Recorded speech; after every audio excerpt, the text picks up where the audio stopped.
Hey everybody, it's First Warn Storm Team Chief Meteorologist Brad Benrich. Welcome to Weather School for May 4th, 2020. May the 4th be with you for all the Star Wars fans out there.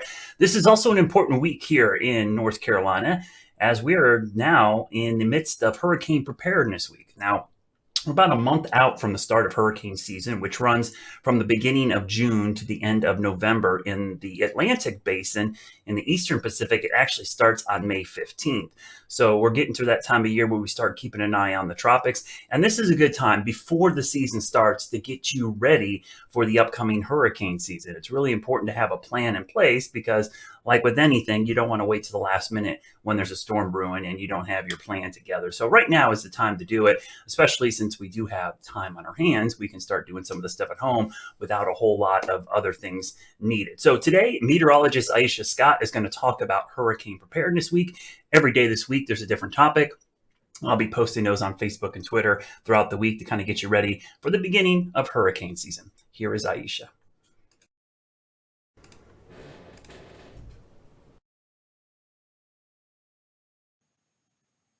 Good afternoon, everyone. I'm meteorologist Aisha Scott, and today I'm going to talk to you about how to prepare for hurricane season.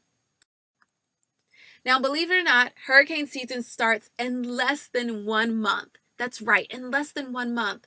It actually starts June 1st and it ends November 30th. Now, it is during this period that we see the bulk of our tropical activity.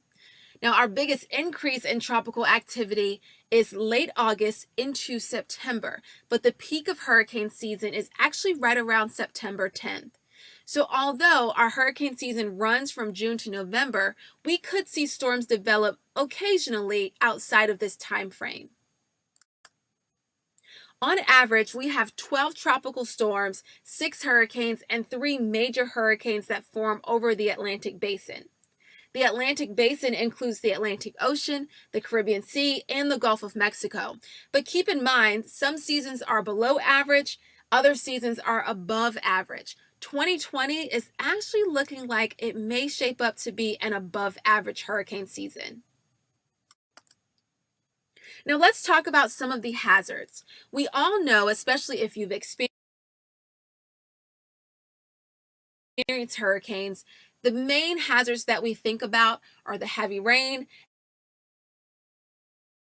and also gusty winds. But there are other hazards that we need to talk about, like storm surge. Storm surge is when water is pushed onshore by a tropical system. We talked about the winds, right? But hurricane winds can actually top 200 miles per hour. Also, we have to consider inland flooding.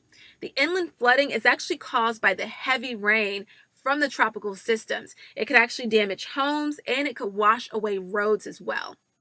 Now, tornadoes are common as a hurricane moves onshore, and then we also have to pay close attention to rip currents and rough surf, not only before a hurricane, but also after a hurricane moves over that particular area. So make sure that you are not swimming in any rough surf either before or after a hurricane. So let's talk about your emergency kit. So we're going to talk about several things that you should have in your kit. However, if you don't see something or you think, maybe I should add this to my kit or swap out some things, that's perfectly fine. But in general, here are some things that you want to have. A flashlight. You want to have extra batteries for that flashlight. So make sure any electronics that you do have, you don't have to plug them in. You want to make sure that you have plenty of water, that your food is non-perishable. You have a radio. A first aid kit is a must. A car charger, a whistle, even a helmet is very helpful to have in your emergency kit.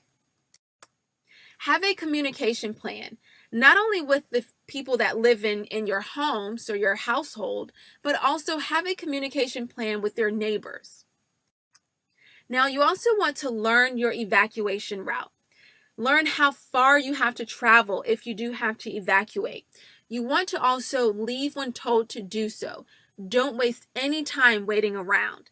Communicate your plan also with someone who is not in the storm's path, and don't forget your pets. You want to make sure that you have a plan for them as well. Now, when it comes to securing your property, you want to make sure that you trim or cut down any trees beforehand. Have the proper materials to board up any windows, and also look around your yard. Do you have any items that could easily fly away and damage either your property or your neighbor's property? Make sure if you do, you tie those items down if you cannot bring them inside. Also, if you do have any vehicles that you are not taking with you or that you're not using to evacuate, that you move them inside into a garage or that you can secure them in a nice, secure place.